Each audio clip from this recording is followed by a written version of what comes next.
আরও একটি নতুন ব্লগে আপনাদের স্বাগত জানাই। আজকে জন্মাষ্টমী, আজকে আমাদের পাড়ার খুঁটি পুজো, দুর্গা পুজোর। তো সেখানেই আজকে যাচ্ছি এবং অলরেডি আমি কিছুটা লেট হয়ে গেছি। মা আমায় ফোন করেছিল, ওখানে অলরেডি প্রসেশন বেরিয়ে গেছে, তো আমাকে হাফ রাস্তায় গিয়েই যোগ দিতে হবে। তো চলুন তাড়াতাড়ি যাই। এবছর আমাদের পাড়ার 75 বছর উদযাপন, তো সেই কারণে পুজোটা একটু অন্যরকম হবে।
আজকে মাইক্রোফোন নেই তো, তো আমরা আজকে প্রথমেই অতিথিদের একটুখানি পরিচয় করিয়ে দিতে চাইছি। আমাদের মধ্যে এসে হাজির হয়েছেন regional transport officer Howrah division মাননীয় শ্রী অশোক কুমার ঘোষ।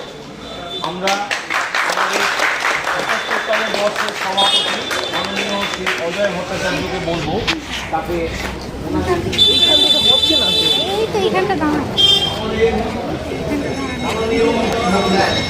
অন্যতম উপদেষ্টা, সহ উপদেষ্টা, আমাদের সাথে প্রথম থেকে জড়িত মাননীয় দুর্গা প্রসাদ স্যার, পুষ্পস্তবক বসে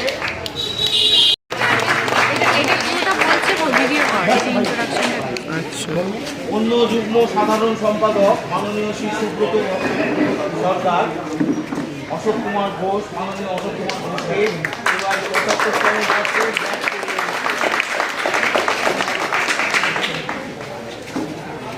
এবার আমরা সভাপতিকে বরণ করে নেব। সেক্রেটারি আমাদের সভাপতি মাননীয় অজয় ভট্টাচার্যকে বরণ করে নিচ্ছে। সঙ্গে ৭৫তম বর্ষে হাততালি দেবে।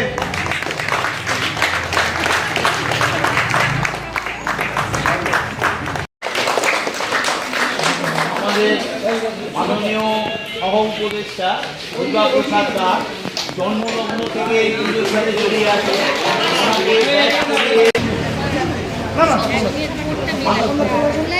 বরণ করে নিচ্ছেন মাননীয় শ্রী তপন দাস।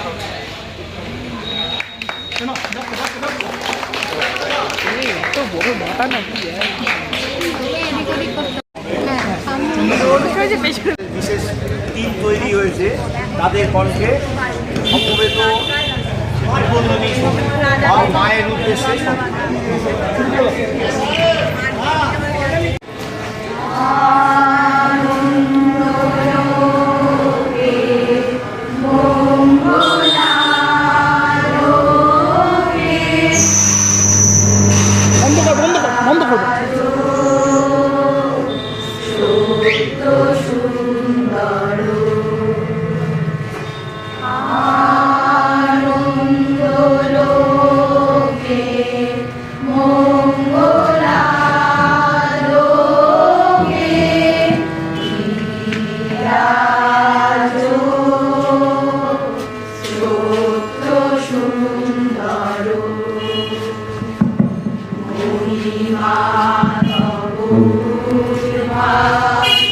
হারমোনিয়ামটা সামনে দাও।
দেবাশিস ভট্টাচার্য, দেবাশিস ভট্টাচার্যকে অনুরোধ করব স্মারকটি খুলে দেখাবেন।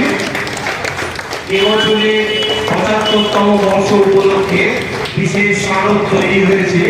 তার প্রথমটি আমরা মাননীয় শ্রী অশোক কুমার ঘোষের হাতে তুলে দিচ্ছি। আন্দোলন সার্বজনীন দুর্গোৎসব কমিটি মাননীয় শ্রী অশোক কুমার ঘোষের প্রতি আন্তরিক কৃতজ্ঞতা, ভালোবাসা এবং অভিনন্দন প্রকাশ করছে। ৭৫তম বর্ষ এলাকার প্রত্যেকটি মানুষকে আমরা আন্তরিক প্রীতি, শুভেচ্ছা, ভালোবাসা এবং অভিনন্দন জানাচ্ছি। এবার এই আমাদের এই ৭৫তম বর্ষ পূর্তি উপলক্ষে পুজো কমিটির বিশেষ দু এক কথা আপনাদের সামনে তুলে ধরবেন ৭৫তম বর্ষের সভাপতি মাননীয় শ্রী অজয় ভট্টাচার্য। পবিত্র দিন আমাদের আনন্দ সার্বজনীন দুর্গোৎসব কমিটির ৭৫ বছরের এই উৎসবের সূচনা হল। এমন একজন মানুষকে আমি আজকে সবাই অনুমতি নিয়ে আমন্ত্রণ করেছিলাম, যিনি আমরা জেলার পরিবহন ব্যবস্থার সর্বোচ্চ পদে রয়েছেন। মাননীয় অশোক কুমার ঘোষের হাতে তুলে দিচ্ছি, সঙ্গে সঙ্গে আন্তরিক কৃতজ্ঞতা প্রকাশ করছি। পুজো সম্পর্কে দু চার কথা আপনাদের সামনে তুলে আমি নিজেকে গর্বিত মনে করছি। যাই হোক, এখানে আমার এসে খুব ভালো লাগলো। একটা পুজো তো সবাই করি, আমরা দুর্গা পুজো সবাই আমরা মেতে উঠি, কি আন্তরিকতার স্পর্শ আমি যেটা এখানে ফিল করে গেলাম, এটা কিন্তু আমার কাছে অভূতপূর্ব। যাই হোক, আমার এত ভালো সদস্য যেখানে আছে, এত ভালো পরিবারটি যেখানে আছে, সেই পুজো কমিটির তো উত্তরোত্তর বৃদ্ধি হবে এই কামনা আমি আমার পক্ষ থেকে করি। কোষাধ্যক্ষ দেবাশিস ভট্টাচার্য এবং প্রশান্ত কর্মকার অনুরোধ করব আপনারা যুগ্মভাবে এসে তুলে দেবেন।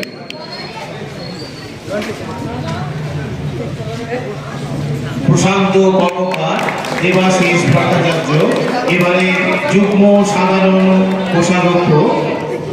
আজকের বিশেষ অতিথি রিজিওনাল ট্রান্সপোর্ট অফিসার হাওড়া ডিভিশনের হাতে বাঙালি রীতি রেওয়াজ মেনে মিষ্টান্ন তুলে দিলেন।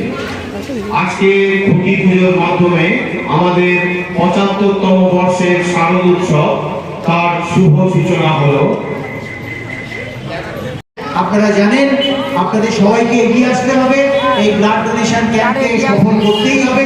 এটা আমাদের পাড়ার কাছে একটা বিশেষ অনুষ্ঠান। এছাড়া আজ থাকছে আবৃত্তির যে প্রতিযোগিতা, সেটা থাকছে, যেটা ৭৫ বছর ধরে চলছে। থাকছে বেবি শো, থাকছে কুইজ কন্টেস্ট, থাকছে বসে আঁকো প্রতিযোগিতা, থাকছে একাঙ্ক নাটক, পূজা কমিটির পূর্ণাঙ্গ নাটক এবং বিভিন্ন ড্যান্স প্রোগ্রাম। এই প্রত্যেকটা প্রোগ্রামে আপনারা সামিল হবেন এবং আমাদের এই ৭৫ বছরের উৎসব অনুষ্ঠানকে আপনারা চিরস্মরণীয় করে রাখবেন। সবাইকে আন্তরিক ধন্যবাদ জানিয়ে আজকের অনুষ্ঠান আমরা এখানে শেষ করছি। ধন্যবাদ, নমস্কার।